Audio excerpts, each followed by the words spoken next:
Welcome to the show.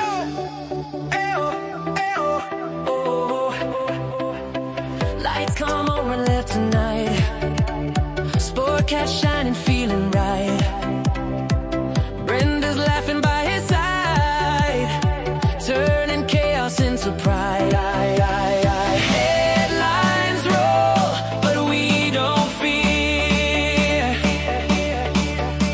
We find the light and bring it here. Sportcat's Gazette, don't bunker tonight. We rise above with laughter and light. Through every storm, we find our way, smiling through the madness every day.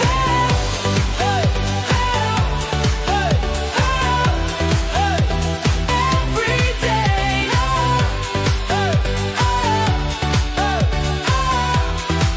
Every day. Sportcat's Gazette. Hit play. Sportcat's Daily Gazette, live across Australia on Dare Media Group radio stations. News, weather, And somehow it all makes sense. Sort of. For more information, go to daremediagroup.com.au. The boss jock has entered the building. You are listening to the Sportcat Show. That's right, ladies and gentlemen, boys and girls, children of all ages. You're the one and only Sportcat. I am here with you for the next 2 hours on Dare Talk Radio, Radio X Country, Gold, and Rock and Roll. Welcome, all of our fans in Australia. Please come over to the YouTube channel and join the chat and get ready for trivia because we're going to get Brenda going. So, hello, Denise. And I see Chris is in there somewhere. I saw him in there. Oh, yeah, there's Chris. Oh, and I forgot. Yeah, there's Brenda. So, I forgot all about Brenda. Oh, my God. My co-host. I forgot about her. Damn it, man. And I understand from a reliable source that we have Andy watching. Is that correct? I believe so. Yes. All right, Andy. We're going to keep a check on you today because he'll be messaging me. Yeah. He'll be messaging me with answers on Facebook. Well, good. So If Andy ever says he's not sending those text messages, he's a lying dog face. There you go. So, The text messages from Maryland. let me push this out there before you start cursing. Oh, yeah, please. The views, opinions, and satirical content expressed on Sportcat's Daily Gazette are those of the host, Glenn Sportcat Jackson, That's me. and do not reflect the views of any affiliated networks, sponsors, or platforms hosting the show. This show is intended for entertainment purposes only. Please note, satire and humor, all commentary, especially on news, sports, and entertainment, is presented in a satirical manner. Statements made on this show should not be taken as factual reporting or professional advice. No, I'm not a political scientist. So I'm not a scientist. Well, I guess I'm a fire scientist. So there you go. How was your day, Brenda? Mine was stressed. I had to get ready for today's show. I had last night's show, and then I had to record the Thin Line Rock Station, which just finished airing. So, Lord, it was busy yesterday. I didn't get to bed till late. So, Okay, Andy said, yes, he's watching. Hi, Glenn. Okay. Hi, All right, well, Denise. Hi, Chris. okay, well, we're glad to hear Andy's still with us. We were getting worried, so.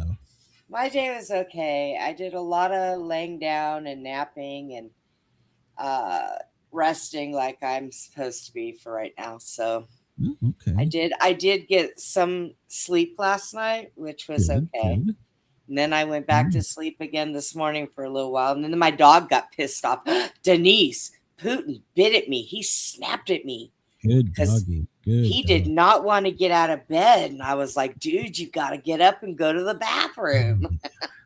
He's Good got dog. so lazy. He don't even want to get up and pee, the little ass. Like, no, I'm holding it till I can't hold it anymore. Oh, Lord have mercy. Ah, I spanked his little butt. Such a dog. What the hell is that? I picked up my dog. somewhere. I don't know how to dog voice.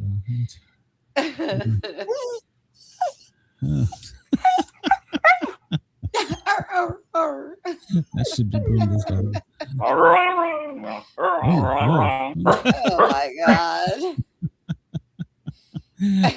She's excited, her dog. So yes, everybody, please remember to hit that like button. Yes, Share it out. It spreads it out across the interwebs. We're growing, so we need all the help we can get. And please come over and subscribe. If you're letting this tickle your ears and you don't want to see our faces, I get it. Brenda's a pirate. I am a pirate today. I'm a pirate. So please come over and at least subscribe. So if you want to join the chat, that's even better because, well, we have an entertaining trivia. So we've always got an entertaining trivia. So we suck at trivia, but it's funny. What does we? You suck. I don't. I'm perfect at it. I just push buttons. We're in this shit together. Don't you give me that. All I do is push buttons, Brenda. Oh, you're right. That's it. That's my only job is to sit here and push buttons. So. Oh, God. I'm preparing 2 hours a day before this show. And you like wake up at the last minute. Oh, we got a show today? You didn't yesterday. You were in bed yesterday pretty good, pretty late. That's good. Yeah. I had some sleep. I think rest did. You know, when we're younger, we could just like lay down for 10 minutes and jump up out of bed and go party all night long. But I think we keep forgetting we can't be doing that shit anymore. We were talking about that on my show last night. My hour 2 guest, he was a firefighter paramedic. He's an author. He's a city councilman. Oh, he's got like 10 friggin' things going on. And I asked him, I said, how in the hell are you doing this when you work at 24/48? And I said, when I was working, we were running 20 calls plus a shift. And he's like, busy day for us is 5 calls. Okay, now I get it. I never had the luxury of working in a station like that. So. Well, it's like when I used to work in a nursing home, I had 32 patients all to myself. And now I hear them say, oh my God, I had 2 patients today. I'm so exhausted. And I'm thinking, what the hell? Yeah. And I mean, I had to shower and dress and feed and do hair and nails and makeup. This is for you. So no, yeah. All right. Well, let's see. It's 2:08. We're getting an early start here today. LA 11:08. Anchorage 10:08. I don't know why. Chris, where you're at in Illinois, it's 1 in the afternoon. Our dear friends down under, who are, by the way, the northeast side of the island is preparing for a typhoon. So we might want to check on that. So Sydney, good morning. It's tomorrow over there. It's your Friday. So you suck. So it's 5 in the morning. The Prime Minister of Japan is in Washington, D.C. She's up and moving around. It's 3:09 her time. So hopefully she got here and got some rest. So we have a story about that. So what happened to our moon? It's gone. And bye-bye, moon. So the moon is at 0% illumination as we work our way towards the next moon. The sun is pissed off. Standing in the front sun of is it. having solar storms. So sometime today, we're going to get hit with a solar storm that may take out the entire internet, and there could be an earthquake in the Gulf of Mexico that goes up to Chicago. I don't know. That's just what I saw one scientist say. So You mean the Gulf of America? Yeah, that too. So yeah, there'll be one in Gulf of Mexico and America. So the Gulf of Trump. how do they predict earthquakes? I mean, I understand that the sun and the moon and shit lines up and it causes power, but I don't know. I mean, I can give you the scientific thing. They could say they have these things in the ground all over the place that measure them, or I could tell you because they start them themselves. But take it either way you want. So you're not a scientist. You can't tell us science. No. And by the way, you and I should be the king and queens of shock jockery and internet radio, because I saw another show bragging. We'll get this out of the way early in the show. I saw another show bragging. Oh, we had 2,000 listeners in the past 24 hours. Bitch, I got 3 times at every show. So shut your mouth. We are the king and queens of shock jock on the internet. And don't you forget it. So Shut you had your chance mouth. with us. And you dumped us. So there. So you dumped us like a hot potato. Or we dumped you. No, we dumped you. That's what it was. We dumped you. So Dumpy butt. yeah.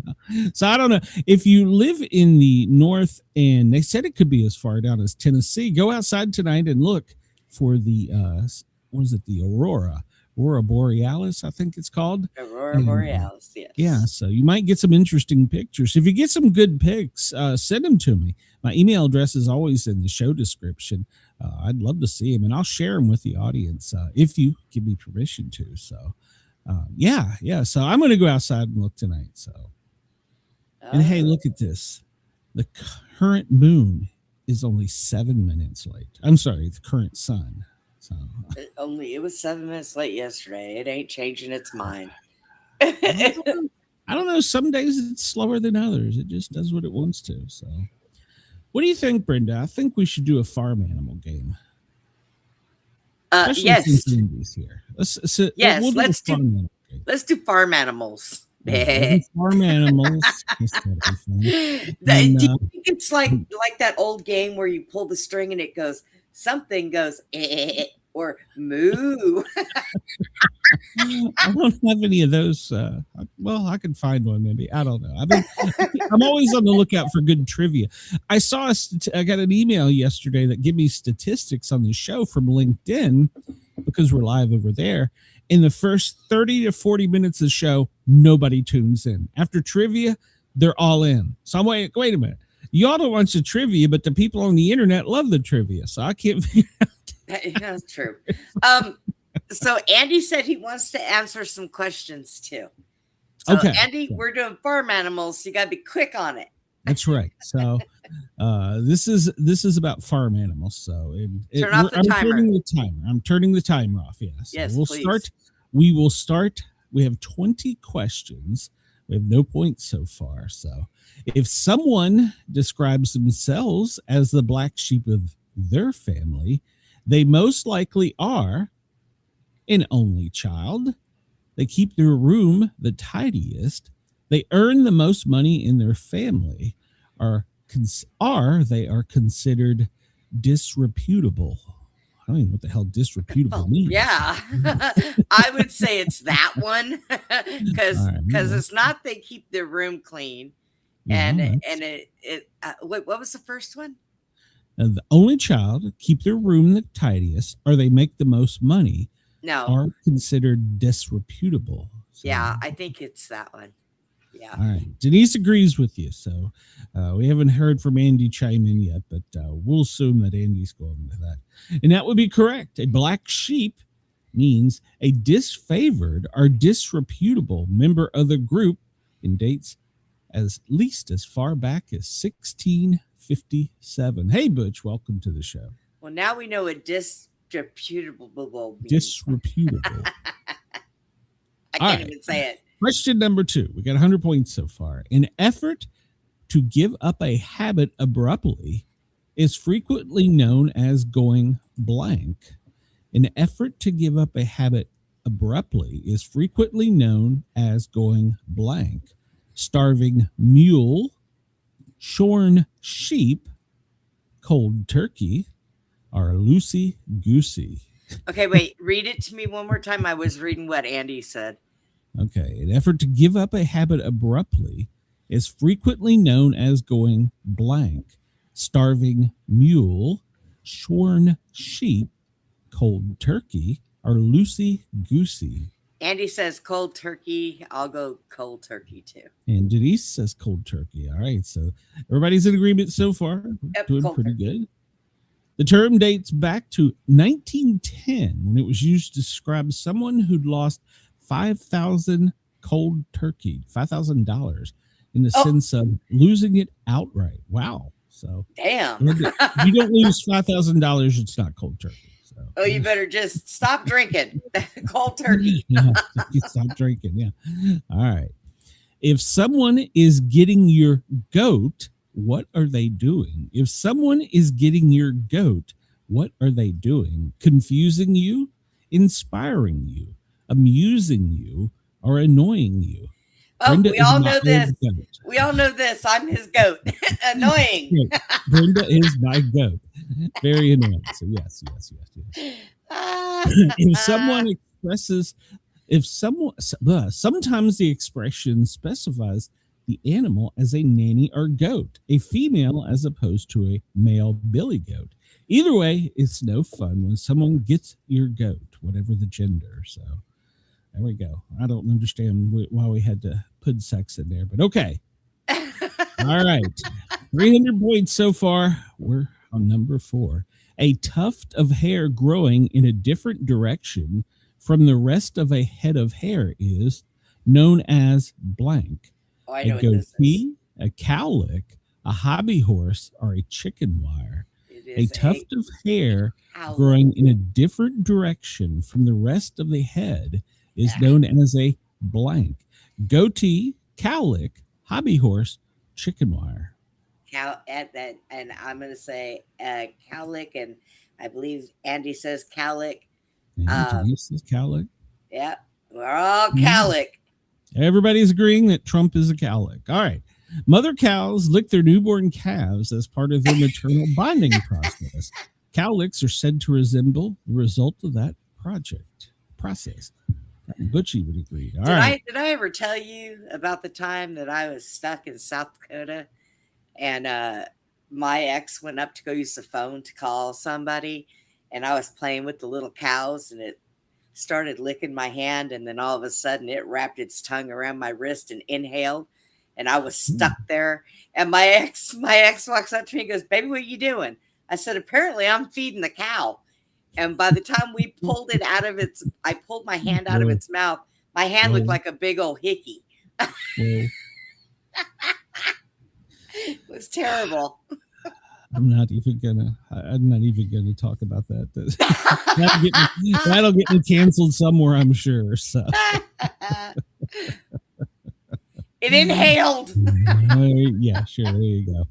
If someone is forcibly retired from a job, they are said to have been blank. If someone is forcibly retired from a job, they are said to have been blank. Put out to pasture, put to seed, put on a mule, or bailed away. Wow. Well, I know what the answer is, but I'm going to say, I know what the answer is, but I just want to talk about this put on a mule thing. What the hell? But it's put out to pasture. Back on. There we go. Yeah, it's but AG says put out to pasture. Denise and Chris agree. Do we have Andy in this as well? He might not have typed. Wait. Okay, yeah, put out to pasture. Yeah. All right. We began using this expression in a figurative sense, referring to people rather than non-human animals in the 19th century. All right. So, yeah, I was put out to pasture too early. Boy, it's a damn good thing it wasn't put out on a. If you have risked all you have on the success or failure of a single thing, you may be said to have blank. If you have risked all you have on success or failure of a single thing, you may be said to have blank. Waited until the cows come home, made a silk purse from a sow's ear, put all your eggs in one basket, run around like a chicken with its head cut off. I don't know why she would put farm animals with you, for Christ's sakes.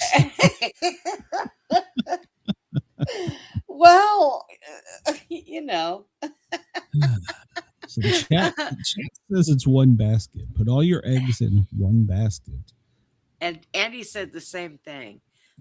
So do you agree, Brenda, or are you going out on a limb? What was here? the first one that you had said on there? Waited until the cows come home, made a silk purse from a sow's ear, put all your eggs in one basket, or run around like a chicken with its head cut off. Now, it sounds like the question is saying that they procrastinated. So yeah. I would say the first one. Waited until the cows come home? Yeah, they waited until the cows come home before they finally made a decision. So- But so- go with what everybody else says. I was 'cause going to could say, are we possibly going be wrong. against the chat? All right. Put all your eggs in one basket. If you have risked all you have on the success or failure of a single thing, you may be said to Oh, okay. Now I get it. Put all your eggs in one basket. Yes. Yeah, there you go. All right. Before we said put all things in one basket, it was common to say venture all one eggs in one's basket. That's too much to say. That's the same thing. What the hell? What's a dictionary game? What the hell? So, all right. If you judge which people are things in a group are bad and which ones are good, you might say you were separating the wheat from the blank.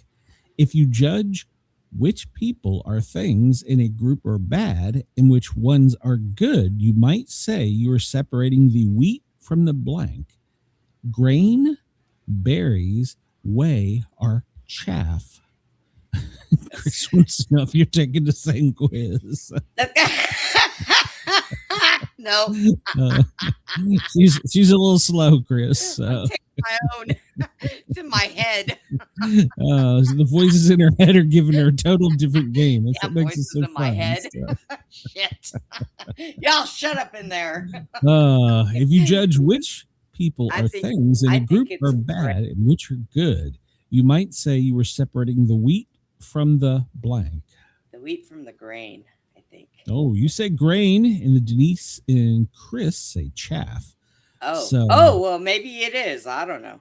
Well, Wait a minute, hang on. Andy just chimed in. He said grain too. Okay, so we're tied here. So y'all are putting me to make the tiebreaker here. Make the tiebreaker, JD Vance. Perfect so far. So I want to say grain as well, but that's probably wrong. But we're going to go with grain just for the hell of it. So, and we were wrong. Oh, The well, chaff is son of a- correct. Chaff is designed as the seed covering and other debris separated from the seed in a thrashing grain. So So when you thrash basically- your grain, you separate your wheat from your chaff. So basically, you what go. you're saying is wheat has clothes on. Until you thrash it. So yes. Thrash it. So you beat the hell out of the wheat, and its clothes fall off. Is that how that works? Pretty much. Oh, well, All right. damn. Number 8. If you bought the farm, it means that you have blank. If you bought the farm, it means that you have blank. Purchased something unnecessary, invited in-laws to visit, achieved success, or passed away. Passed away, definitely. We All know right, that. Denise, Let's see. KG, everybody's on this one so far. Passed away. What does Andy say for 100? Passed away. Andy Passed says away. passed away. All right, so we're going with passed away. If you listen in the chat, there is no clear explanation regarding the origin of this expression, although there is speculation of where it comes from. Fighter pilots. Interesting. So, Fighter pilots. I guess if you bought the farm and fight as a fighter pilot, you're dead. So, Oh, damn. Well, okay. all right. The earlier version, keywords there, the earlier version of the expression when pigs fly ended with blank. To the library, to their tails forward. Well, no, I'm sorry, with their tails forward. What the hell? And Presbyterian dance and have their own phones. The earlier version of the expression when pigs fly ended with to the library, with their tails forward in Presbyterian dance and have their own phones. So I'm going to say phones is not an answer.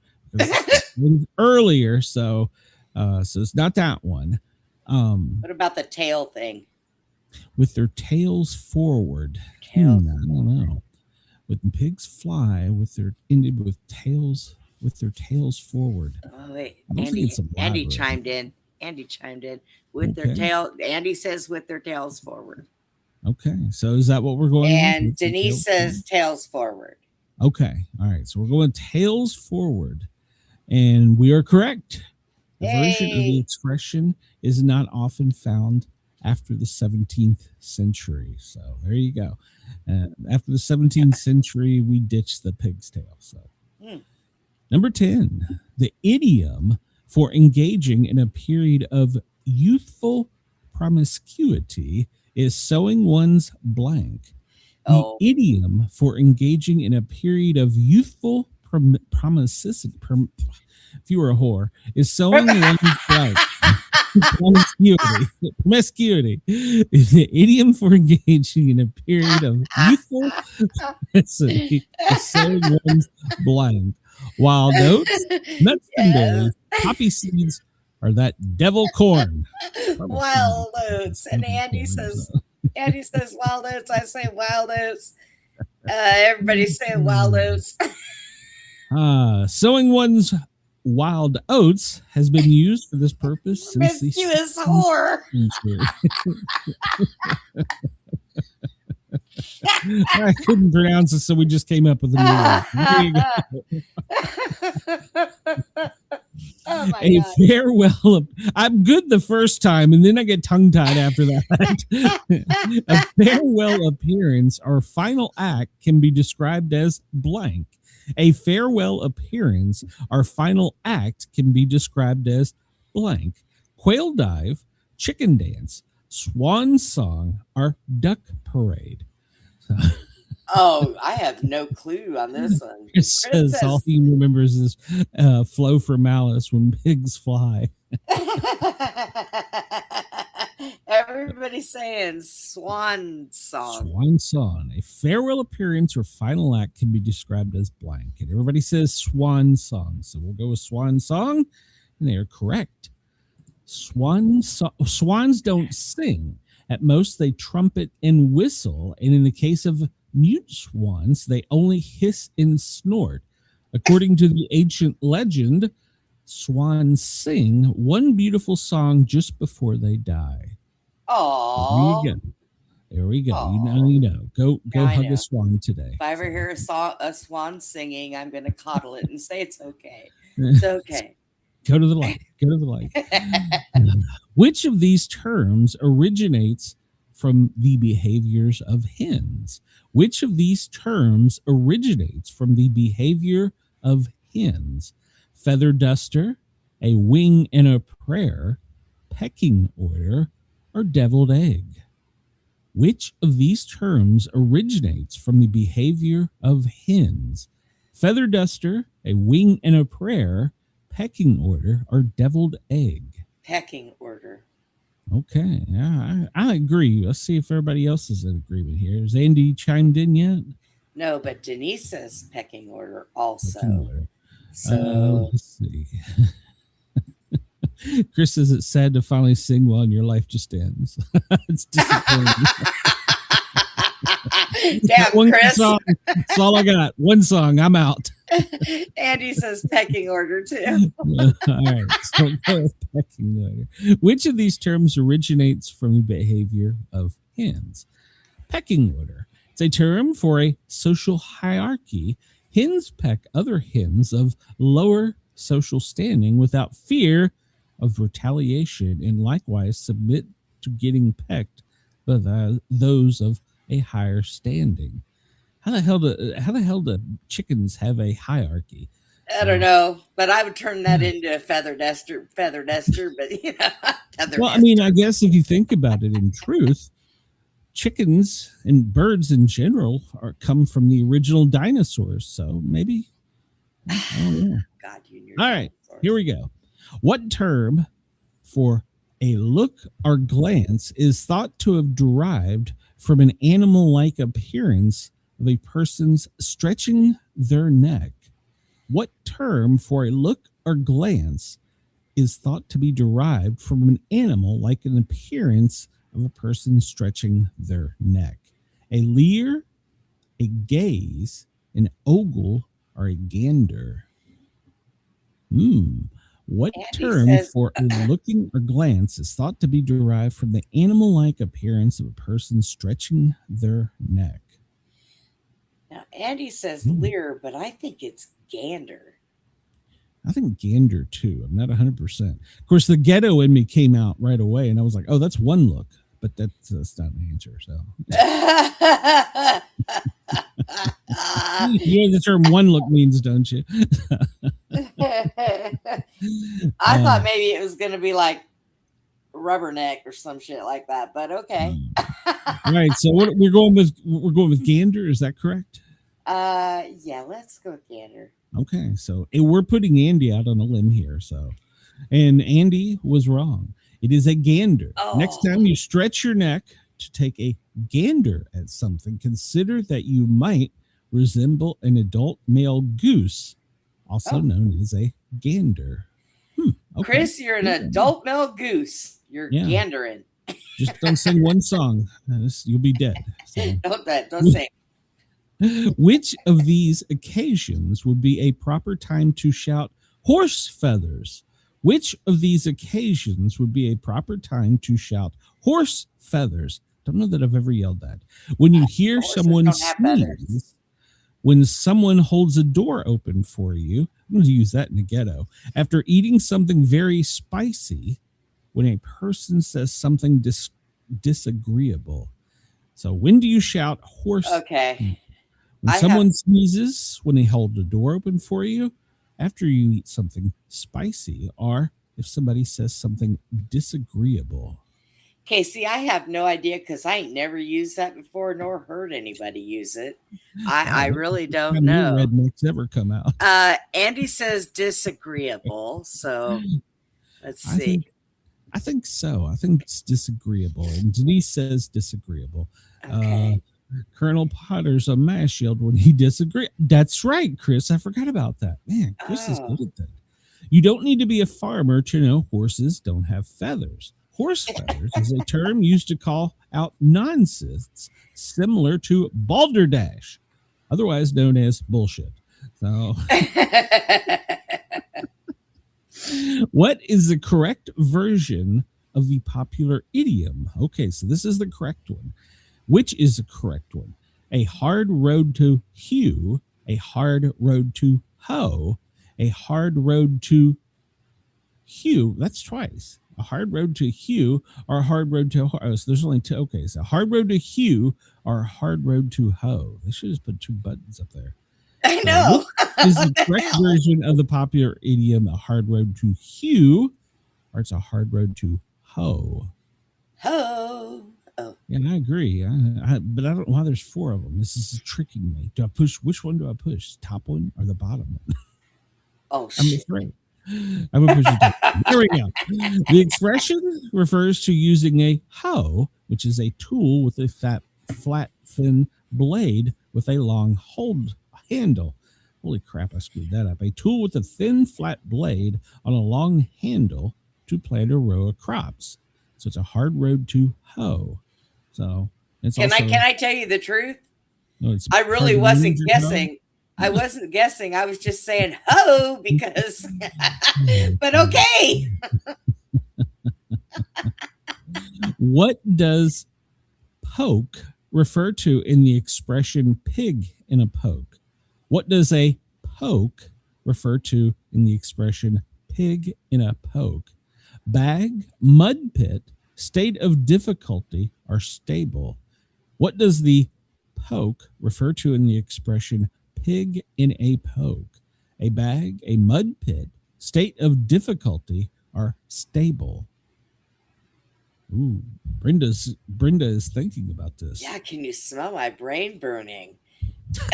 That one cell is just kind of. It's got to be difficulty because it's difficult to make that decision. All right, state of difficulty, and that is wrong. Oh my god! Oh, the chat has let me down. Poke could mean bag or sack, and so the pig in a poke was something which was potentially desirable, but also unknown provenance and quality. One hoped the bag contained pig and not something less edible. All right, so there you go. It is pig in a poke refers to a bag or sack because you're hoping that there's something desirable, the pig. So why would anybody hope a pig was desirable? What the hell? I don't know. Butch said bag, but he was a little late, so we'll give him credit. Why is it considered rude to look a gift horse in the mouth? Why is it considered rude to look a gift horse in the mouth? It's rude. Farrier's custom was to always check an animal's ear first. The word mouth formerly had a much different meaning. It used to be rude to show teeth. One might be looking at its teeth to see how old it is. Oh, that's weird. Why is it considered rude to look a gift horse in the mouth? Farrier's custom to always check an animal's ears first. The word mouth formerly had a much different meaning. It could be rude to show teeth. It used to be rude to show teeth. One might be looking at its teeth to see how old it is. Ooh. Well, Chris says, I thought that smell was Brenda's horse hickey hand. it's a cow hickey hand, by the way. Oh, Lord. Glad you didn't have another appendix. All right, so why is it considered rude to look a gift horse in the mouth? Well, I don't know, but I think it was that. Wait, read the answers again. Farrier's custom was to always check an animal's ears first. The word mouth used to have a much different meaning. It used to be rude to show teeth. One might be looking at its teeth to see how old it is. The word mouth used to have a different meaning. Okay, so that's what you think. KG says not showing teeth sounds the most logical. I mean, if they're talking about a veterinarian and a horse, I would say check the ears first. But are you talking about a hoe? Is that what you're talking about, Brenda? yeah. It's a hoe. There you go. Hoe. I think it's gonna be. It used to be rude to show teeth. I think. Maybe. I don't know. Well, we got all different answers, so we just push them all. Fuck it. Well, we'll go with the chat, but I have a total different. Well, never mind. And it is wrong. One might be looking at its teeth to see how old it is. Well, maybe that's what they were saying. One might be saying, looking at its teeth to see how old it is. Earlier versions of this idiom were some form of "don't look at a gift are given horses teeth." All right. There you go. Okay, well, that was a stupid one. So we're just going to throw that one away. We're not even going to count that one. We lost points. Something that distracts from a real issue is a blank. Something that distracts from a real issue is a blank. Red berry, reed bearing, red herring, or reed pairing. Jesus criminy. Who made these? That's the word. Well, it gets more difficult. Is the word is one of the answers kiss my ass? Something that distracts from the real issue is considered a blank. A red berry, reed bearing, red herring, reed pairing. Red herring. Denise says that it's red herring. Yeah, red herring. All right, so we're going with red herring. Yeah. This KG and Butch are all silent on this one. All right, red herring is correct. The term comes from the practice of drawing a red herring across a trail to confuse hunting dogs. Huh. Yeah, Andy had red herring too. So you used to put a red herring across a trail to confuse dogs. So, all right, there we go. All right, number 19. According to the 17th century Proverbs, what were you unlikely to get from a dead horse? According to a 17th century proverb, what were you unlikely to get from a dead horse? A good smell? Flatulence, stories, gold, or sympathy? Flagellance. I know that right off the bat.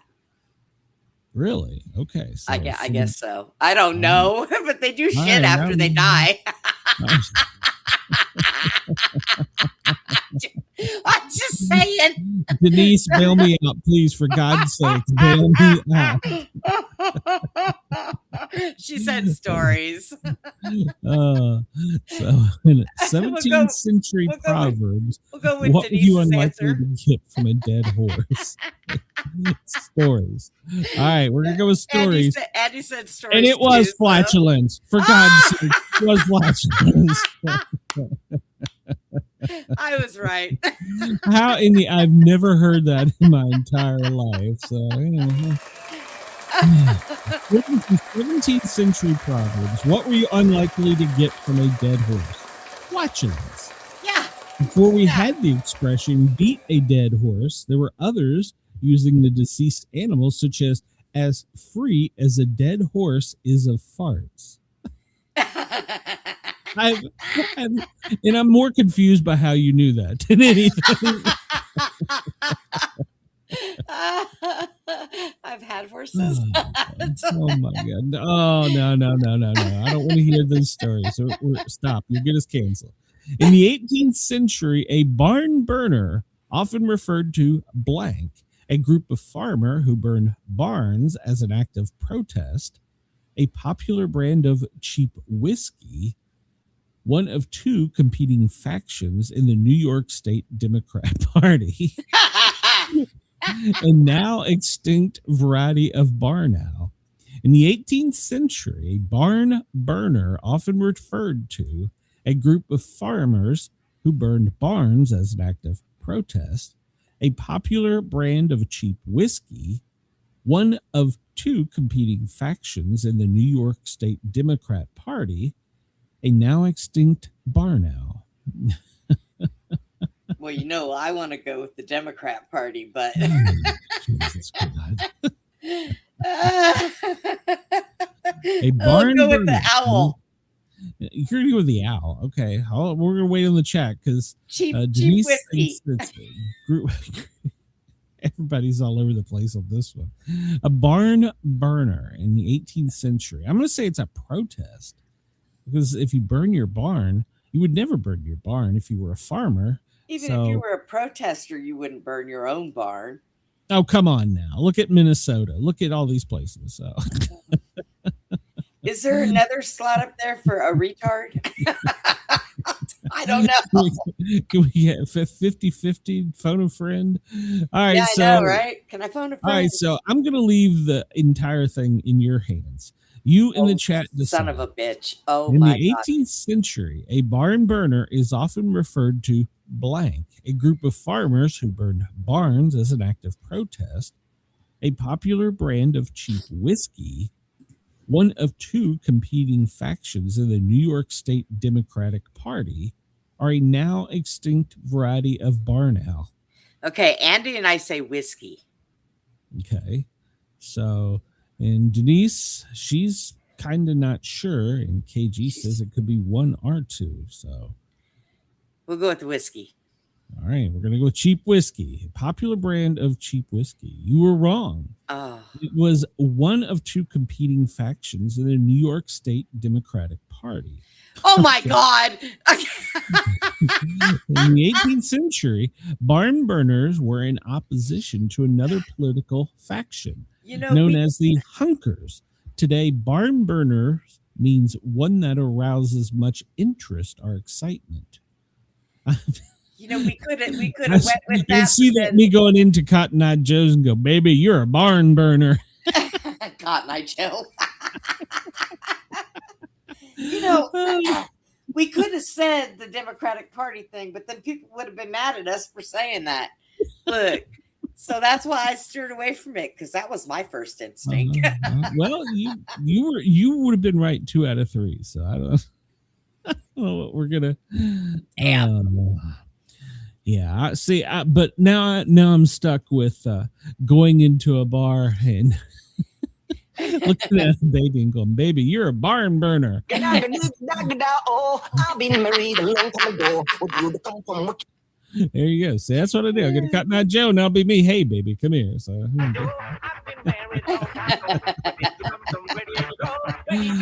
oh God! Don't get a copyright. Don't get a copyright.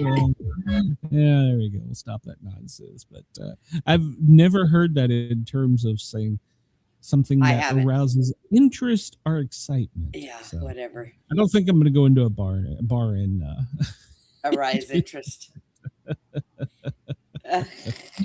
we got 2,500 out of 7,800. That was a high score. So, Oh, we got a that high means we got score. 15 out of 20 correct, which is better than most people. So there you go. All right. Oh my God. So we are 45 minutes in. Let's move on here. So, all right. So that was a fun trivia. The chat helped us out a lot, and so Brenda, you failed me as usual. So Shut up. And then we got this guy right here. All right, today's trivia for March 19th. Who said no man has a good enough memory to be a successful liar? That seems like it was yesterday's. I thought it was yesterday's. Yeah, that sounds. Who was right. it? Albert Einstein or some shit? Well, no, this is Abraham Lincoln's. This must be a different one. No man has a good enough memory to be a successful liar. That was Abraham Lincoln. Okay. So they must have just all said the same thing back then. True. Now, I agree with this quote of the day. Prejudice is an emotional commitment to ignorance. Yes, I agree. Prejudice is an emotional commitment to ignorance. They need to bring that back to life. Well, there you go. March 19th's holiday. It's the feast day of Joseph. He was the husband of the Virgin Mary and patron saint of the Universal Church in Workmen. I've never heard this. It's the feast day of Joseph. So we honor Joseph, who was the virgin wife of the Virgin Mary, the patron saint of the Universal Church in Workmen. Did never they heard eat him? Well, no, they probably just went out and had a steak and ale. I don't know. That's how we even celebrated today. I'm going to get a steak and ale. History on this day, 2003, the Iraq War begins. The Iraq War begins when President George W. Bush announced coalition forces are in the early stages of military operations to disarm Iraq and to free its people and defend the world from grave danger. The war ended in 2011. Well, we're back over in the sandbox, so there you go. And he was an idiot. Why'd they listen to him too? Well, I'm not convinced the one in office isn't now. Jim Bakker resigns on this day in 1987.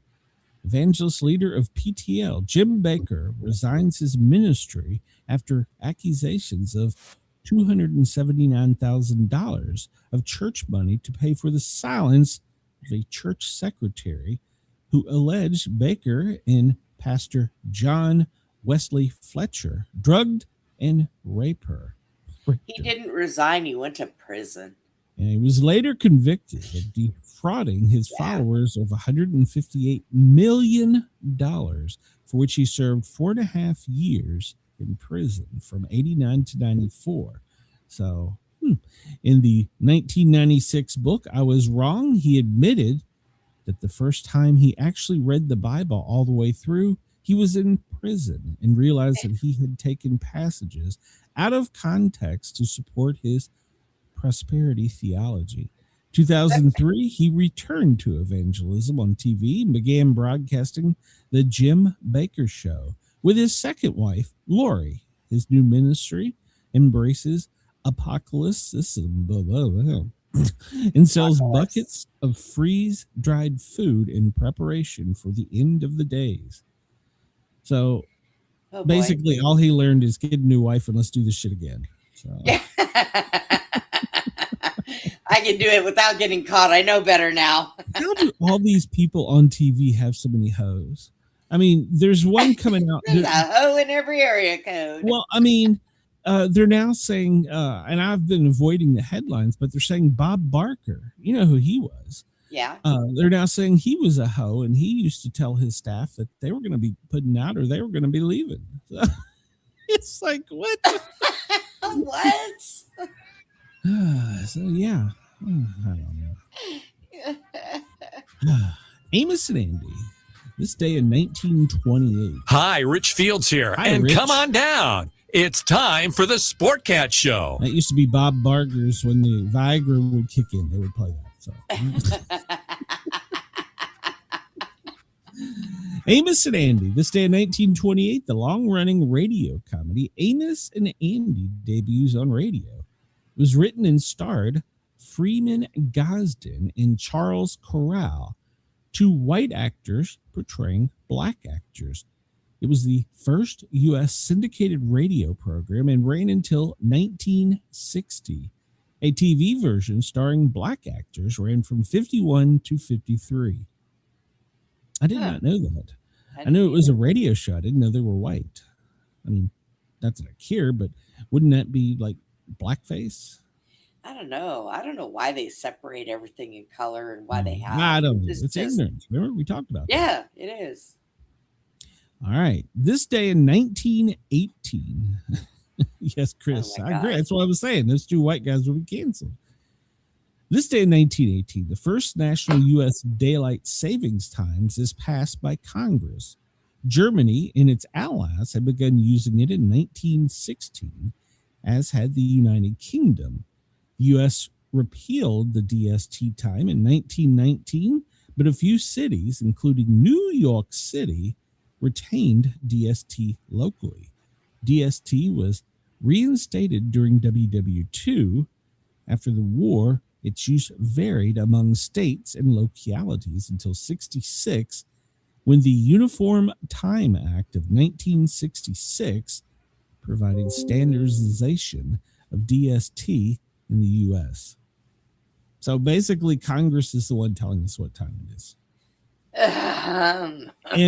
And you see what that says right there? Yeah. Well, man, see. Get your hoe ready. Oh my God. Again, ho. Seems to be a common trend. It's Uncle Sam pointing at a clock. He's got a hoe in one hand and a rifle slung over his shoulder, a musket. There is says, no other get way your to hoe be. ready. It's celebrating the passage of the DST. There is Can no you other imagine way if to Trump be put this out America. today? Can you A imagine hoe if over Trump your said, shoulder and a rifle. for the There you go. 250th, we're going to change time, and it's a picture of him saying, get your hoe ready. So, Yeah. so the hoes are ready. So, yeah, the first, and I'm not planting any seeds. In more than one way. First is air combat mission. This day in 1916, 8 Curtiss JN-3 airplanes take off in pursuit of a Mexican revolutionary, Pancho Villa. Although the two were lost on the flight to the advanced camp of Colonial de Blan. They were supporting a mission of 7,000 U.S. troops who had invaded Mexico with orders to capture and kill Villa, dead or alive. They pursued him until 1917, killing 190 of his men, but he survived the assault. He opposed U.S. support of the He opposed U.S. support of the newly elected Mexican president and had led a raid across the border into New Mexico to obtain military supplies, killing 17. Following month, the second lieutenant, George S. Patton, led the first motorized military action in which he killed one of Villa's leaders and 2 of his men. Yeah. In my history, for some reason, I had that placed further back, like in the Wild West times. I did not realize it was more modernized. So I don't know why I did that, but for some reason, I thought it was the Old West thing. So, but the Wild West, according to some theories, only lasted a few weeks. I'm not even sure that it Quelled by even the happened president. at all. Yeah, it was quelled by the president, who had got a private army, private. You know what that militia. means? Now the Secret Service or some shit. So Do you know what that means? And I'm so What does that heartbroken.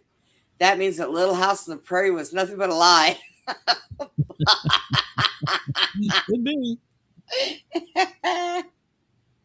All right. This day in 1831, 2 men used copied keys to enter the City Bank of New York City and steal $245,000. In today's dollars, $7 million. Good God.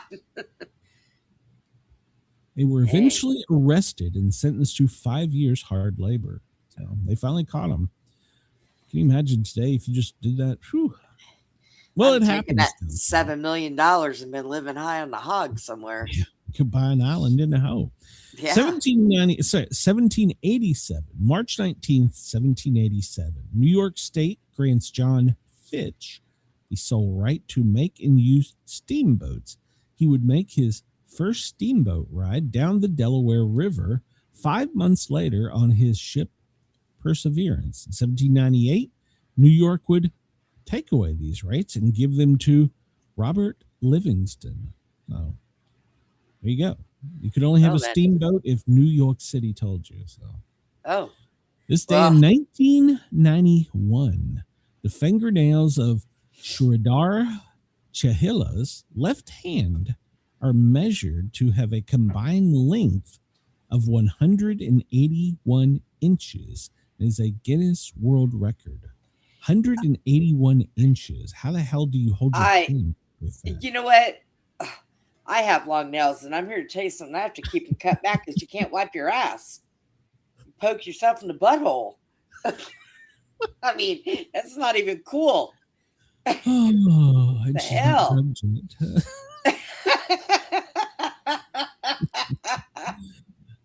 This day in 1981, 2 workers are killed while making preparations for a ground test. 22 years later, in 2003, the ill-fated shuttle would disintegrate upon re-entry, killing all 7 of the crew members. This day in 1981. C-SPAN. Right. March 19th of 1979, the Cable Satellite Public Affairs Network is launched and begins broadcasting U.S. House of Representatives day-to-day business. Its first broadcast was a speech by then U.S. Congressman Al Gore. He said, "I have invented the internet." So there you go. I know how those nails would help. Eating finger food. You just scoop that shit right out. Goes into your mouth. Chris says her husband was a brave man. So. I would give new meanings if I could get my hands on you, bitch.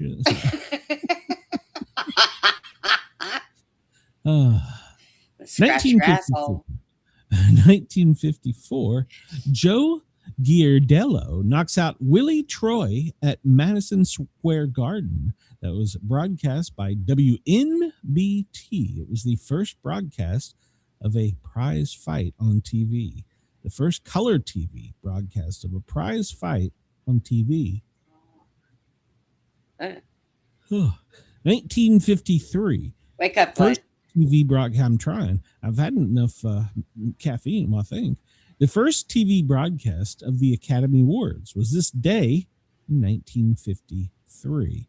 And the greatest show on earth wins the Oscar for Best Picture. Shh, quiet. Don't tell Trump. He's going to be pissed. Yeah, they didn't give him one. World War II, USS Franklin kamikaze attack. The second deadliest attack on a U.S. ship during the war occurs when the USS Franklin is hit by a kamikaze bomber, killing 807 and wounding 487. And now it's a shot. Yeah, second only to Pearl Harbor attack on the USS Arizona. The Franklin returned to the U.S. and was restored, but saw no more action in the war and was decommissioned in 1947. We got a story about that coming up. So now it's a drink that'll kick your ass. Nevada gambling. That's a drink. What are you talking about? Oh, the kamikaze. Yeah, that's one of my favorite drinks. Yeah. Now, this day in 1931, Nevada legalizes gambling. It was intended only to be temporary to help the ailing economy during the Depression. Right. 1931, an easy divorce. Nevada signs into law its 6-week easy divorce law. It became effective on May 1st. I guess you can get divorced in 6 weeks. Well, they did that because it'd be easier than them killing each other. So, shit. That was before divorce court. The first U.S. fractional postage stamp was 1.5 cents. The first U.S. fractional denomination postage stamp goes on sale for 1.5 cents, and it featured William G. Hardy. I wonder Wonder if if you that'd could be. get one of those now. That'd be worth. Yeah, I was $1 going million. to say, I wonder what it would be worth now today. Yeah. Interesting. Pluto, this day in 1915, was searching for the cause of perturbations. Hold on, I butchered that. Perturbations in orbit of Uranus. The Lowell Observatory in Arizona photographs the dwarf planet. However, the photographs were not recognized for what they were, and Pluto remained undiscovered for 15 years. Do you know how they came up with the planet Uranus? They found it and they were trying to figure out what to name it, and the maid was in there cleaning and she bent over. And they said Uranus. This day in 1894. Birthday. Bill Wabaganas, American baseball player. It was the first World Series unassisted triple play in 1920. So the fifth inning of the game live, 1920 World Series, second baseman William Wabaganas with the Cleveland Indians catches a line drive by Clarence Mitchell from the Brooklyn Dodgers. He stepped on second base to retire Pete tagged Otto coming in from first and completed the first and only unassisted triple play in World Series history. You know, we've had an awful lot of Uranus and ass and stuff in the show today. You have not had any of my anus, I promise you. And I'm not even on my meds. I know. Maybe that's the problem. You're off your meds. I'm off my meds. Damn it. Birthdays today. Wyatt Earp, the leader of the OK Corral gunfight. American gunfighter. He led the gunfight at the OK Corral in 1881, which is in Tombstone. And the quote is, "That's nothing so sacred as honor and nothing so loyal as love." And then he was shot in the head. So yeah, well, probably by his love. Chris is making fun of the way I pronounce names. Dr. Livingston, I presume. David Livingston, born this day in 1813, a Scottish explorer and missionary. In 1871, he was found in Africa by reporter Henry Stanley, prompting the famous quote, "Dr. Livingston, I presume." Oh, good God. Today is Bruce Willis's birthday. This day in 1955, the best Christmas movie, Die Hard. It's not a Christmas movie. Just like to stir you up. Bruce Willis, happy birthday, Bruce. Glenn Close, she was born this day in 1947, an actress from The Big Chill and Fatal Attraction. I think I remember more from Fatal Attraction. Clarence Frogman Henry. Go ahead. I would not want my kids thinking terrorists come down a fucking chimney on Christmas. So it is not a Christmas movie. But you can capture a leprechaun, Brenda, for God's sakes. Get with the times. Clarence Frogman Henry was born this day in 1937, American rhythm and blues singer. He opened 18 concerts for the Beatles in 1964. I did not know that. Ursula Andress. She was born this day in 1936, a Swiss actress. Philip Roth, born this day in 1933, he was an author. He wrote Columbus and Portnoy's Complaint, an American pastoral. Peter McGoonhan is an American Irish Emmy-winning actress. Luckily for Sean Connery in 1962, McGoonhan turned down the role of Bond, James Bond. Later, he turned down the role of Gandalf in The Lord of the Rings. He described Dumbledore in the Harry Potter films. So there you go. I don't have a clue who the hell any of that is. So who Bond is. Jack Elrod. Oh, he created Mark's Trail, the comic. He was born in the state 1924. Tiger Andrews from the Mod Squad. He was born this day in 1920. Irving Wallace, an American novelist who wrote books that sold over 120 million copies, but yet they don't list any of them. Can we just say that these people are really damn old and move on? Adolf Eichmann, German war criminal, member of the SS. He organized the transportation of Jews to concentration camps for the final solution. He was captured by the U.S., but was using forged papers that identified him as Otto Eichmann. Eventually escaped in 1950, used a phony passport to travel to Argentina. He was discovered hiding in Argentina after his son Klaus bragged to his girlfriend about his Nazi father. He was then captured by Israel Mossad agents and smuggled to Israel, where he was tried and hung for his war crimes. Yeah. See that right there? You know what the moral of that story is? Don't tell a woman shit. So wasn't a woman; it was his son. Well, he trusted her. He said, "Hey, you want to meet my dad? He's the most famous Nazi in the world." Sure. Oh my God. Oh my God. He said, "You're a barn burner, baby." So the funniest woman in the world was born today. Jackie Moms Mabley. Never heard of her. She was an American comedian. So one of the most successful entertainers of black vaudeville, staged and was billed as the funniest woman in the world. Well, see, that could explain it. I never watched vaudeville. Earl Warren. He was an American Chief Justice in the U.S. Supreme Court in 1891. Dr. Everett Ambrose Graham, a physician. He performed the first successful lung removal operation by removing the cancerous lung of a fellow physician, the patient, in 1933. He was one of the first of note he was one of the first to note that almost all lung cancer patients were habitual smokers. So he himself, a long-term smoker, quit, but he died of lung cancer. So William Jennings Bryan, 1860, American orator. So he was famous for the Cross of Gold. Sir Richard Francis Burton, English explorer. Thomas McKean, an American politician, born in 1734. The father of American history, William Bradford, born this day in 1950. He was the signer of the Mayflower Compact in 1620. He's called the father of American history for his writings of the early colonies. So, all right. Here we go. All right, I'm not going to cover deaths. All right, so that's enough of that for one day, don't you think? Yeah. Oh, wait a minute. I deleted the wrong window. Today is National Poultry Day. Get out and get you a chicken.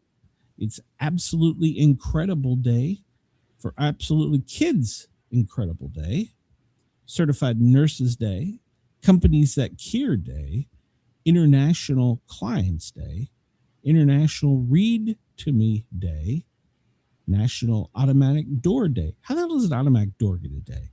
National Backyard Day. Ooh, my favorite. National Chocolate Caramel Day. Ooh. National Close the Gap Day. National Farm Rescuer. National Let's Laugh Day. National Stretch Mark Day. Well, I got enough of those. Leave that alone. It's New Moon March Day. So Operation Iraqi Freedom Day. Oranges and Lemons Day. Ugadi Day, whatever the hell that is. St. Joseph's Day in Venezuela.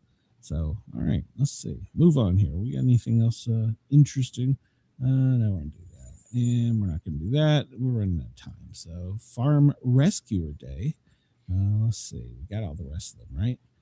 National Let's Laugh Day. Let's laugh today, Brenda. Yeah, I have been. Yeah, you've been laughing a lot today. So. All right, I think we're done here. And today is the 78th day of 2026 and the 89th day of winter. But it is back up to 70 here in the South. So it's not winter time yet. But next week, don't worry, snow is coming. So it's going to be 92. It's 92 here today. Holy crap. So we'll hit real quick from the AP live updates. Whoa, I just broke my desk. Quit doing that. Iran fires missiles during Netanyahu's speech. That was 2 minutes ago. Prime Minister Benjamin Netanyahu says Iran no longer can enrich uranium or make ballistic missiles. 2 minutes later, they shot missiles at him. So the Shut question your is mouth, now, Pete. will Trump deploy U.S. troops to seize Iran's uranium? Let's see. Iran's war underscores the risk of Trump's focus on oil. And Hegseth, well, he got in a little bit of trouble saying that they couldn't shoot any aircraft, and an F-35 had to make an emergency landing after it was shot. Well, then. UN agency wants a humanitarian corridor to evacuate ships trapped by the war. So, and today the U.S. approves $23 billion in arms sales to Arab allies as the war escalates. Treasury Secretary says the U.S. is going after Iranians' defectors' money. So we stealing money now? Trump says he urged Netanyahu, don't do that, amid fallout from the Iraq attack on the gas field. Yeah, there was some pushback on that. Oh, we'll talk about this with the Pearl Harbor in a second. And Japanese minister condemns Iran during an Oval Office meeting. So there we go. All right, I'm going to just skip ahead and we'll start hitting other news here. Our boy Trump. Do you know what our boy Trump did today? God only knows. Well, he's got a meeting right now with the Japanese Prime Minister, Sani Taki, and she was sitting there very patiently. And of course, he lets in the reporters because, well, he's Trump. But then he let a shocking joke out that everybody in the Oval Office was quiet and very uncomfortable. This is Trump. This is so Trump. A reporter asked Trump why he didn't tell U.S. allies, including European and Asian countries such as Japan, that he was planning joint military strikes with Israel on Iran. Do you know what his response was, Brenda? What? Well, it shocked the room. And some people just kind of nervously went, One thing you don't want to signal too much when you go in, Trump said. We went in very hard and we didn't tell anyone because we wanted a surprise. And then he turned and looked at Japanese Prime Minister and he said, who knows better about surprise than Japan? Why didn't you tell me about Pearl Harbor? Jesus Wait, Christ. what? Japanese Prime Minister sitting there right beside him. He goes, who knows more about surprise attacks in Japan? Why didn't you tell me about Pearl Harbor? I would have said because you weren't in the Oval Office, you were playing games somewhere. The fuck? Oh my God. I think that kind of it is not the purpose. He was talking about the United States in general. And yeah, Japan. I know. And she's, ha, ha, ha, ha, ha. Yeah. Oh my God. Yesterday, he offended the Irish ambassador and said he had Scottish blood, but he felt like he had Irish blood. Was that okay? We've elected an idiot. The White House has sparked UFO rumors. Last night, this was going all over the prepper and conspiracy theory people on the internet because, well, the UFO rumor, well, the government is acquiring new internet domains. The White House and the Trump administration, well, they're working on declassifying information about ET. And Wednesday, they registered new internet domains. They were alien.gov, which immediately sparked rumors of extraterrestrial enthusiasts got renewed hope that something was likely to come. And then they later bought a separate one, aliens.gov. So they've got several now. So, yeah. So the internet's going crazy. Thanks to Barack and Trump for running their mouth. Now they're going to get crazy with it. All right. So this headline comes to us from Raw Story, and this is probably the best of the stories. Mystery drones spark panic that Iran may be targeting top Trump officials' homes. Officials detected multiple unidentified drones above Fort Leslie Fort McNair, a U.S. Army base where Rubio and Hegseth live, prompting heightened security measures and White House deliberations on potential relocating the officials, according to sources. So, are you familiar with where Fort McNair is located? I've never been there. No. Well, it's on the peninsula, a little point of DC. It's small. It's maybe blocks. I don't know. It's not very big, but my takeaway from this story is we detected an unknown drone or multiple drones in Washington DC airspace. That's kind of scary. So, will it pick up the White House and carry it away? I don't know. The drones appeared on a single night within the past 10 days as heightened alert levels in the U.S. and in Israel because of the strikes on Iran. Officials have not determined the drone's origins, although sightings triggered White House meeting to discuss response options. So Fort McNair is issuing broader security escalation across the installation. So that means they're putting guns there. They're putting anti-aircraft in there. So we got drones flying over DC airspace. This is kind of scary. So, and it's not ours? Nope. Don't know who it is. So, and they're not going to comment on where they're moving people around for security reasons. So my bet is Hegseth will probably move to Belvoir, and Rubio will probably be moved to Maryland. That's my guess. So he's going to Venezuela. Yeah. Fort McNair houses National Defense University, and senior Pentagon officials has not traditionally accommodated political leaders. However, growing numbers of Trump administration officials, including Homeland Director Kristi Noem, have relocated to Air bases, citing security concerns. The proximity to Capitol Hill and the White House provides convenience, but lacks a safety buffer of more remote locations. So, well, most military bases emerged previously in 2020 after we attacked Iran and killed their generals. So, isn't it a no-fly zone over most military bases? There's not necessarily over military bases, but Washington D.C. has one of the largest no-fly zones. So, we have a no-fly zone over Fort Hood. There's a no-fly zone. It's scary that they have this no-fly zone, and then we don't know what that was. Oh my God!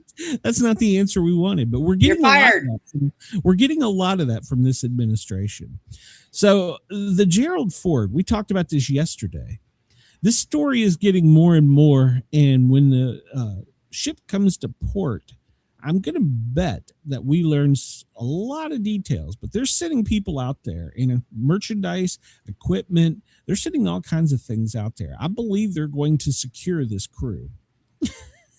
So, because they're saying that soldiers set fire to bedding, because remember we talked, it was originally laundry, and then they said, well, we had 200 beds destroyed. Okay. And then all their laundry. And then they didn't tell us the fire burned for 30 hours. What? Yes. They didn't. Burned for 30 hours. Yeah, they left that part out. Well, they said that it caught fire and they put it out and everybody was fine the first day. Suddenly, we have 200 sailors without beds, and we had one that had to be medically evacuated because of smoke inhalation, and 2 critical with 200 other, up to, maybe, possibly, could be, roundabout 200 sailors. Now we're learning that the ship has been plagued with people clogging toilets, which is probably not a good thing to do on an aircraft carrier. And we have arsonists. Oh, isn't that lovely? It burned for 30 hours. It was a small incident. It was contained. So, but well, they have been out to sea for 263 days. Oh, so maybe that's why they want to just go home. They're saying that there's some people that this could be mutiny. So between clogging plumbing and setting fires. So mutiny. What the plank? Oh. This is the first day we've heard of clogged toilets, but they're saying they're finding T-shirts in the toilets. I was trying to put it out. It's the most successful and powerful weapon in U.S. military history. And we're just learning all these little things. So it's not functioning properly, and they're having to come to port. Maybe those people were just trying to wash their clothes in the toilet because they, their laundry room is burned. They got tired of smelling themselves. They're like, I'll get rid of this shit. Well, see, they were promised they were going to be coming home. And then, well, now they changed their mind and moved them. So, oh God, almost a year they've been at sea. They've been out to sea for a year. So, and they didn't have a chance to get off the ship. No, they're stuck there. Poor guys. I mean, usually they go on Westpac trips, which is like 6 months, but yeah, 8 months has been the longest. 10 could be considered normal, but we're now looking at almost a year, like 264 days now. So they're like, we're done. That it could be sabotage. So when they come into Greece, we're going to be met with people to investigate arson, mutiny, sabotage, and rebuilding a portion of the vessel.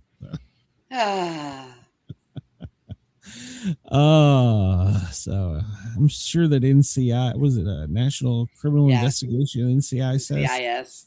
Yeah, I'm sure they're going to be out there, and that crew's going to be they're not going to they're going to be on land, but they're not going to get away from the military for quite a while.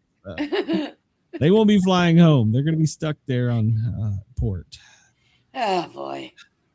Supposedly, one of our most technologically advanced aircraft, the US F-35, it got enemy fire and had to make an emergency landing. Now, there are only MSNBC, CNN are the only networks reporting this that are credible. I mean, there's other agencies, but these are the only ones. I went with CNN because out of all the stories, it made the most sense. I don't call them credible, but Well, I mean, the others weren't. It wasn't like AP, Reuters, even a CBS. It was other. It wasn't even an outside source like Al Jazeera or BBC. So this was the most that made sense. So apparently, the 5th generation fighter sustained some kind of damage while it was over Iraq, but it did land safely and no crews were injured. So they're investigating the incident, but the military is not confirming on what it was. In fact, we still don't know 100% what that aircraft is capable of. So we do know it costs $100 million. So good God Almighty, Chris, I said it's the most credible I could find. It's clear on that. The most credible I could find. So, I didn't trust me. I took it over MSNBC. So this comes to us from the war zone, which is kind of interesting. Do you remember? Well, I don't know. You might not remember, but when we first discovered the Flying Dorito, the stealth aircraft, that was back during the first Gulf operation when we were in Desert Storm, Desert Shield. Well, apparently now we have discovered the RQ-180, and it is a high altitude drone that is capable of being airborne at significant altitudes and never seen. This is a highly top secret. It's a white stealth drone that's very large, and it usually only flies at night, or it takes off and lands only at night. It had to make an emergency landing in Greece. Yeah. So, but what I like about this article, you can go find it over on twz.com and the War Zone. What I like about this is they point out that this is more advanced than the F-35, but this generation of drones and aircraft have been operating for over a decade. So if you take from the article, what they're saying is, by time-wise, that we don't admit that this RQ-180 even exists, but there's more advanced aircraft that we're using now than this. Well, so this is the first time that it has been spotted in daylight hours, and this is the best photographs and video if you want to go over to TWZ and check them out. But the military denies that it exists, and no one will confirm what it does. So military says it doesn't exist. So, but apparently it's quite old, and Now it's considered a decade old. So we It's don't on know the what's ground, happening. but it doesn't exist. The ship you are looking for is not here. Yeah, it's not here. So interesting. Well, this has been a headline going all over the place. And Trump has threatened it, and he's still saying it. Boots on the ground within the next few months to engage the next stage of Operation Epic Fury. So there's a lot of talk going around, and Trump has thrown it out there several times that they're just soldiers, that we will probably send ground forces in to take Karg Island, which is, like we've talked about in the past, it's their militarily their most secure facility, and that's where basically all, or at least the biggest part of the oil is. So Now, wait a minute. Didn't you say that the very first time we talked about that? You said they said you can't take it. And you said, don't tell him that because he will try. and it appears that we're going to put boots on the ground. Yes. Oh, my God. So I told you to be quiet. Hopefully these, well, they're not going to tell anybody until afterwards, but we know the Marines are almost there from Asia, and we sense that they're probably going to try and secure the strait. We haven't really been given what their mission is. So exactly, Chris. So we don't really know what their mission is. The Marines, we assume that they're going to be working to clear the mines, but I did find it interesting that we have now turned the U.S. price of oil yesterday was 106 a barrel. Today, when it opened, it was 119. But that should not affect the United States, because as of today, we stopped all imports from the Middle East, and we're now using and relying on only what we get in from Venezuela. So our price of gas, we're bitching about it, is much lower than the rest of the world. Huh. But we're going in and we're going to take Karg Island.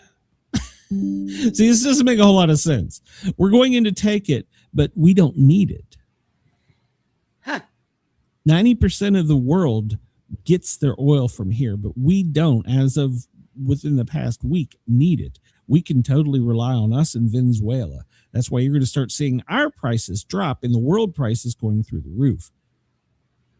And remember, they snubbed their nose at Trump and said they didn't want a part of his war.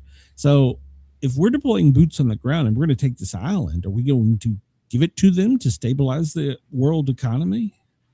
Is that the plan? I think It's about oil again. Now it's about oil. It was about killing a bad guy that wanted to kill us all to start with, but now it's about oil. Yeah. So today, Pete Hegseth met with Congress and said he needs $200 billion more dollars. Yeah, $200 billion. Yeah, more. He needs $200 billion more. This is before he's talking about boots on the ground. So, and they're saying week one it cost $11 billion. So it's a lot of money. Now they're getting $200 billion. We're using aircraft we've never seen, and we're sending Marines that way. It just tells me this war isn't going the way that they planned it out. So, in fact, there's a headline going around today that somewhere caught on a hot mic J.D. Vance saying that he wasn't going to run for president in 2028. So, All right. I don't know. We'll see. Well, him and Trump are fighting apparently, so because he doesn't believe we should have done this either. So tonight, much of the United States in the Midwest and could be further down south, we may be able to see the Aurora lights tonight. So go out and check it out. It should start sometime local East time around midnight if you go out and look up. And we learned from last time that this happened. If you couldn't necessarily see it, try and find some dark areas and take some pictures, and you got some remarkable images. So if you're in the South, or if you're in the Midwest, or even up north is going to be a hell of a show apparently. So go ahead and check out the Aurora Borealis tonight. So Nice. I got this out of order. So I got this out of order. Yeah, it should have been before the for $200 billion. Last night, Congress, Senate was in House until 10:30 last night. We kept those little boys up late last night. Didn't get much done.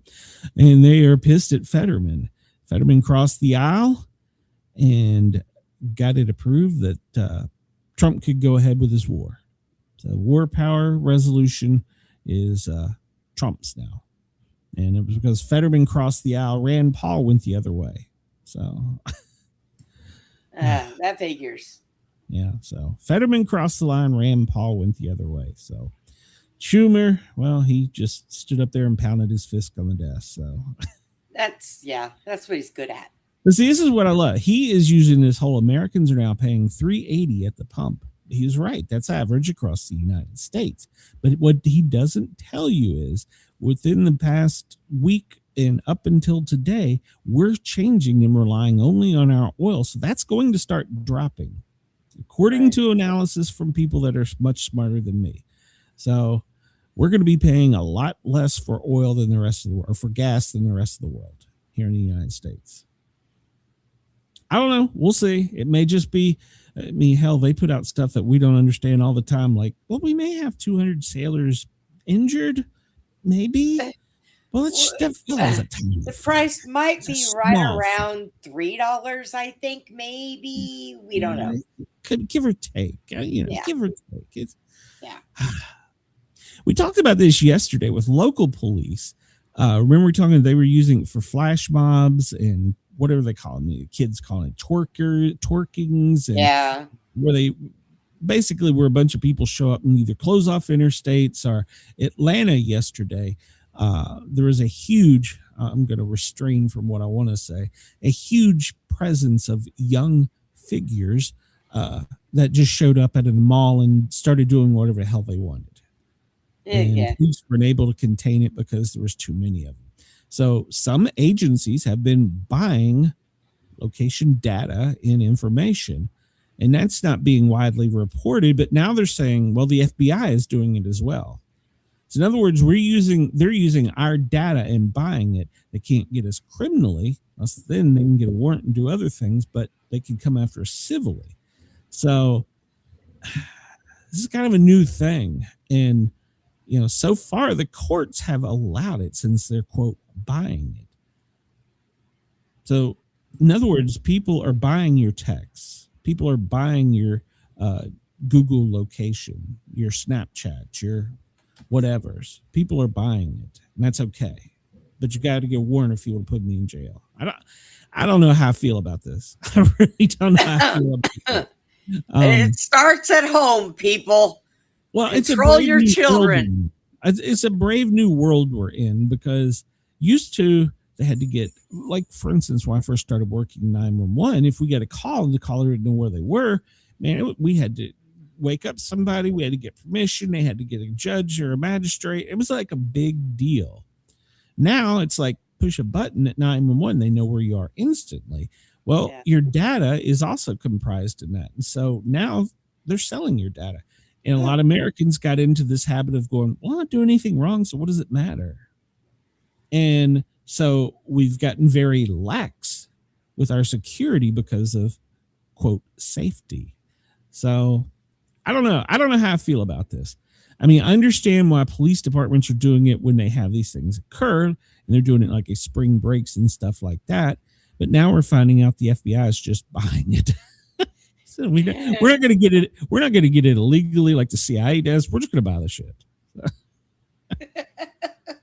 I really don't know how I feel. We don't have anything else to spend our money on here in America. Shit. God knows how many billions that costs. So yeah, this was an interesting article. It's come out of PJ Media, and one of the Democrats last night at 10:30, she was probably really tired, said something that should be understood as to why the Democrats are opposing this. Because remember, they were saying that no illegal aliens voted in elections. Remember that?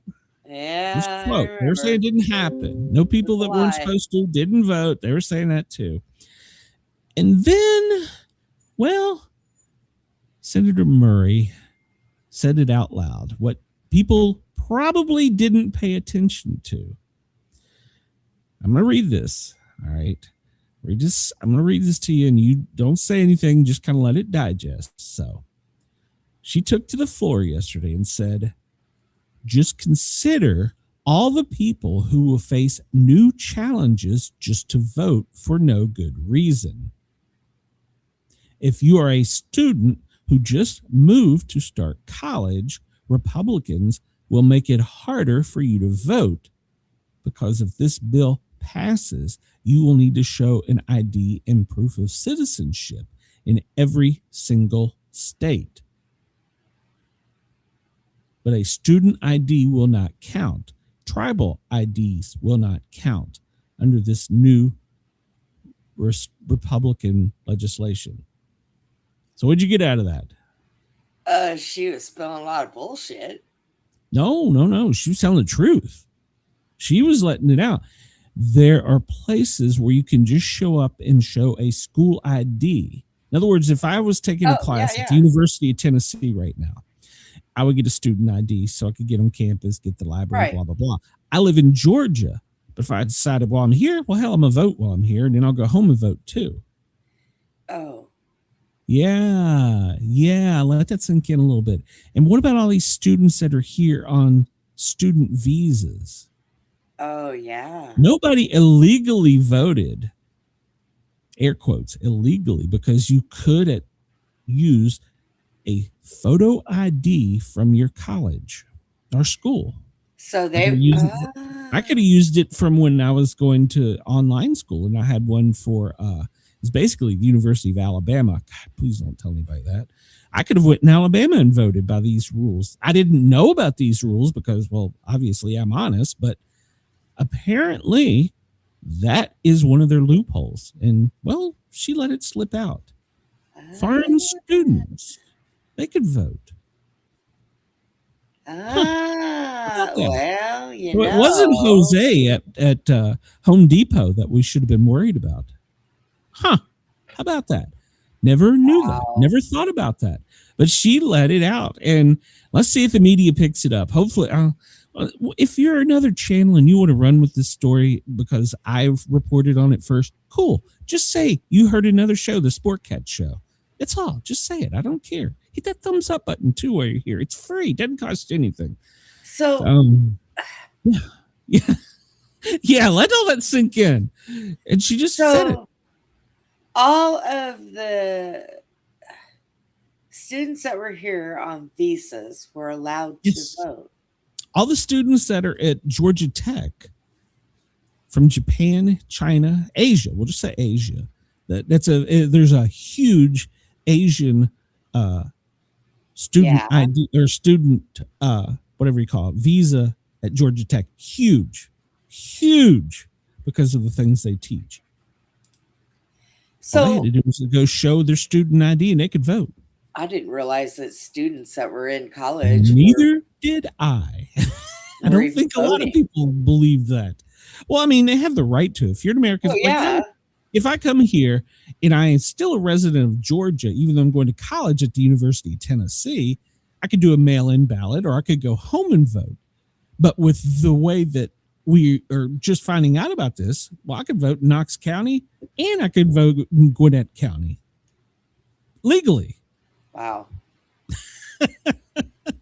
Okay. I never thought about that, but they let it out. So they weren't lying when they were saying all these people you're rounding up. They never voted for us. They weren't lying. They might have voted too, but well, I mean, they may have, but the largest majority of them probably didn't, because they're usually seedy underbelly of immigration. You know, the sex traffickers, the criminals. They're usually the ones that won't just show up at a elementary school and show an ID to vote. Usually, a small percentage, but you have an educated voting bloc with this that you have imported through your student visa acts from other countries, mainly China, and they can vote. Wow. Did not know that. And she let that cat out of the bag. So let's see if any other channels pick up on this. PJ Media, I'm not sure where they got this story from, but this come out this morning or this afternoon at high noon. So, but yeah, she come out and said part out loud. Oops. So, Mark Levine, Matt Margolis. He is the columnist that wrote this article from listening to her speech. So, go to PJ Media. You can read the whole thing. Top Democrat accidentally reveals what her party really fears in the SAVE Act. Huh. Yeah, that one to me blew me away when I read it. I'm like, wait a minute, hold on. Let me go back and read this again. So we're not worried about Jose at Home Depot voting. It's the people from China that are here on student visas that can vote. I didn't realize we had that many. Oh gosh, Georgia Tech, it's a very large portion of their students. So, and they're going along with what their China party tells them to do. So they're going to vote how they see. And we just thought that Georgia was a state because of other things. No. Foreign influence. Didn't even have to pay for it. The students are being paid to be here. Oh boy. Yeah, let all that sink in. I still don't agree with this act 100%, but until we get a federal ID, there's no way of saying you're an American, your name is Bob Smith without having a federal ID.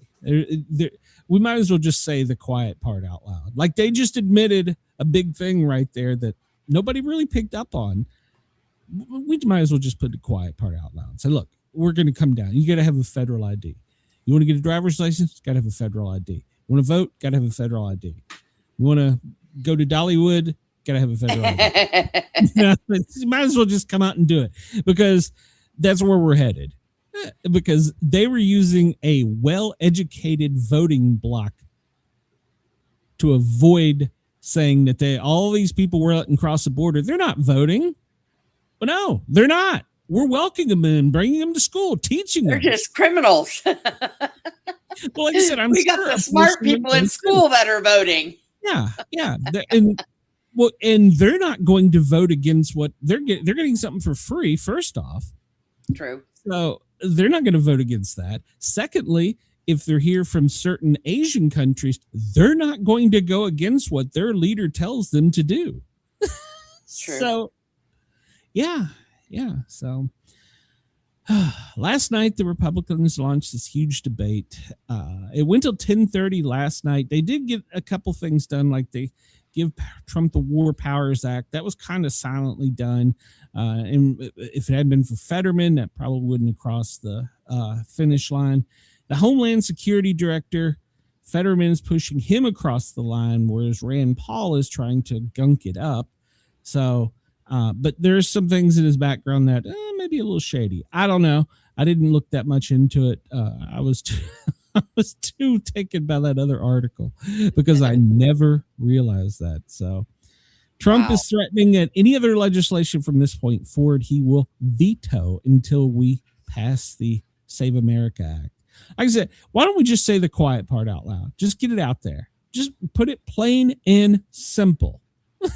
Plain and simple. You've got to have a federal ID to do everything that requires a photo ID. Period. By 2030, if you don't have it, you can't drive, you can't vote, you can't go to school. So I mean, just say it out loud because that's what they're doing. That's what they're doing. That is, they're undermining, and I'm the only one on the internet preaching this. I'm the only one saying this is the end goal. So they said that so there was only 77 instances of non-citizens voting. It's the wording. It's the wording. Non-citizens. They were non-citizens.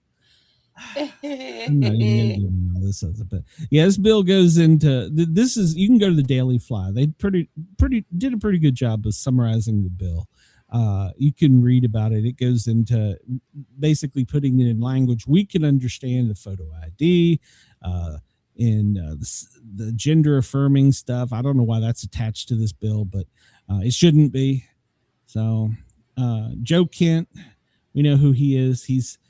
Here's the deal. At one point in time, this guy was a well-decorated war veteran. He was also a registered Democrat, and he switched back and forth from parties. And he switched to Republican when Trump won office and swore allegiance to the Trump administration. Well, yesterday or the day before, he resigned. Because you remember he was the director of national counterterrorism. Well, apparently the FBI for the past few weeks has been investigating him for leaks in his office. It's going to come down to a woman. I'm just summing this whole thing up. It's going to come down to a woman. His wife works for a company that is anti-Israel. So it's going to come down to he was probably leaking information to his wife, who was disseminating the information. That's probably what this is going to boil down to. I'm not going to do like some of these other podcasters and shows have done, have got on here and said he's a traitor, he's this, he's that. At one point in time, this man lost his wife to the enemy. Now, where his loyalty lies now is questionable, maybe. I don't know, but he was a war hero. I'm not going to take away his military service, his military records, but right now there's a lot of things going on. But it brings it back to, I think anybody can be bought and sold in Washington, D.C. Oh, yeah. So this has been trending, talking about White House. They didn't allow anybody but military and staff, White House photographers, attend the dignified transfer. One side of the media is tearing him up, saying he's using it as a photo op. Well, let's not forget Biden, during his photo op, was checking his watch during doing this. That's true. Let's not forget all the other presidents have done the same thing, because they sent these people to die. If that's their job. They sent them to war. So presidents should be there. So I'm not giving him criticism for going and saying it's a photo op. And they have AI'd this. They've AI'd some pictures too. I think even Fox got caught on one of these. They AI put a MAGA hat on Trump. You're not supposed to have a hat on at these ceremonies. And it turned out that was an AI photo. So they're only using, but here's the final. You can read all the headlines and you can say, oh, he's using a photo op. All presidents have done this, first off. Yep. All right. And see, even this article is referencing he previously ditched a casual baseball hat to appear in more formal. Okay, well, those other photos were proven to be AI. Yeah. So that was proven. That's been proven. So the Inquisitor is quoting a bad source on that. But if you go all the way through the article and you read about it, the family at the end of the day was the one that said, we don't want any press there. You're free to come, do whatever you want. You're president, come, don't come. But the families didn't want the media there. So the end of story. That should be the end of it. The families didn't want him there. It's their loved ones that are there. End of story. End of story. Yep. There shouldn't be any more debate whether it's a photo op, whether it's this, whether it's blah, blah, blah. End of story. Family didn't want him there. They shouldn't be there. I agree wholeheartedly. So, all right, we're going to get into a little more lighter news as we're winding up the news segment. Cursive writing. Remember that? Yeah, I still do it. They're bringing that skill back. They should. And they are. And some departments of education across the country are pushing back, saying that why do we need that when we have AI? It's for crying out loud. So they're pushing it to come back, which I think it should be. I think you should have a signature. Yes. But there's a lot of people are pushing back, saying it's a waste of time. We should be teaching them AI because AI will be able to decode anything that they can't read, which is true. But I still lean, and I guess it's because I go with the whole thing. Well, I had to. Why shouldn't you? No, I don't do it that way.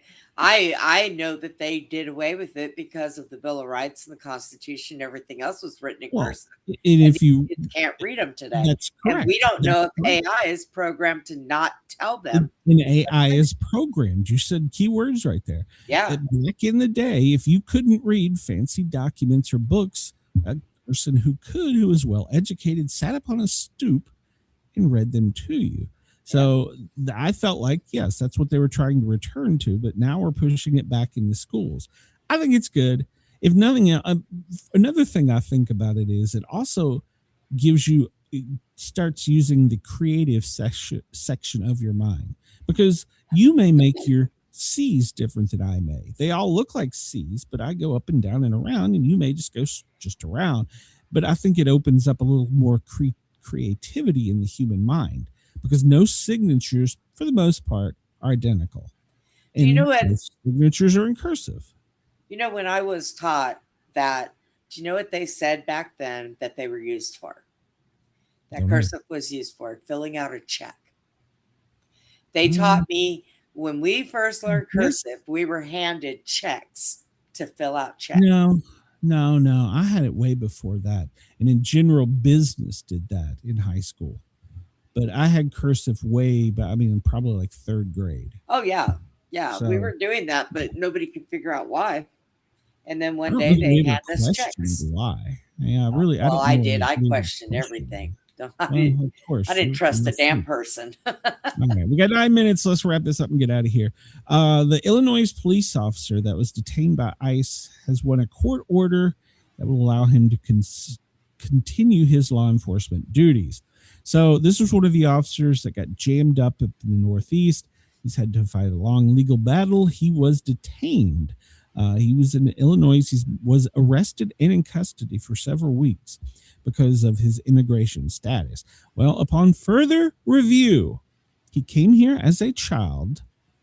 His father has filed all the correct paperwork for him when he was a child. When he turned 16, he filled out the proper paperwork, even though he didn't have to. When he turned 18, he was considered by most to be an American citizen because he'd been here for like 12 years. So all of his paperwork has been in process since he was a little children. He is 33 now. Take that into consideration. He filed paperwork when he was 16 and when he was 18, and his father filed paperwork when he was 12. All the paperwork's been filed, but it's just been, quote, pending. So he got jammed up, arrested, put in jail. They were going to deport him. And Why was so it pending?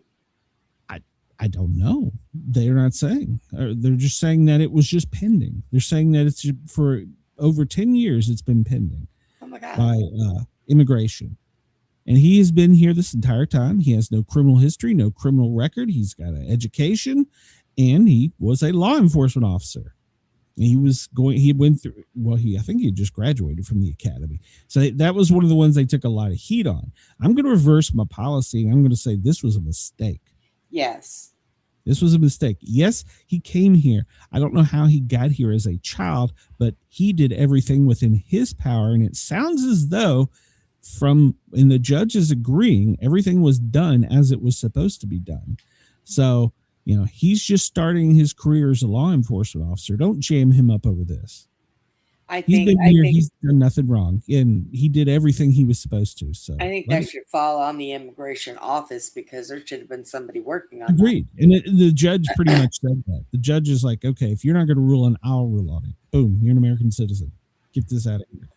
So I don't know. They're still contested. I don't see why we should contest it. So at any rate, all right, we'll get down to my rants. Chuck Norris, he's 86. He lives in Hawaii. Last night he was rushed to the hospital for a medical emergency. If you remember, Chuck is the Texas Ranger. Yeah. He's apparently still in good shape. TMZ is the one reporting on this. They would only confirm that he had a urgent medical condition and that he was in the hospital and he was doing fine. So Chuck Norris last night rushed to the hospital. He's 86. Val Kilmer, he's dead. What? Val Kilmer, he's dead. When did he die? Oh, he died a while back. Oh. Yeah, he died a while back. God, where the hell have I been? I don't know. Where have you been? I don't know. But Hollywood producer is bringing him back as AI. Yep. That's what they're doing with him, Bruce Willis. So I don't understand the technicalities of how they do all this stuff, but they can do it with computers and stuff. I don't understand. It's a little bit more beyond me, but they have resurrected him through AI. They've been doing this stuff for a long time. They've got it down pat. Well, his family, which is his daughter, it's really the one that has control of his estate. Yeah. Mercedes Kilmer. She said that her father always looked at technology, and that even back then he was basically mesmerized by technology and read and studied a lot about it. And she is given permission for the author, for the actor, to be reborn as AI. So he's been resurrected. So I don't know how I feel about this. I think in the near future, pretty much Hollywood actors could be not. Yeah, and Bruce Willis, before anything happens to him, he had to sign a thing saying that it was okay. So yeah, he wanted to use his voice.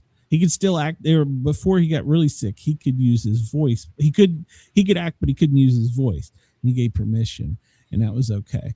And like I said, I don't know how I feel about it, but at any rate, so he's going to be back in an up and coming movie, and ironically enough, he's playing a spiritual role. So we'll see. All right, my rant of the day, and I'm going to just get it out of there. Bear with me. I am a comic book geek. I'm a huge Transformers fan, and Optimus Prime has been canceled. What'd he do? There's a female Autobot by the name of Alita 1, who is now Alita Prime in the up-and-coming comic book series. With the approval of Hasbro and the approval of Kirkman himself.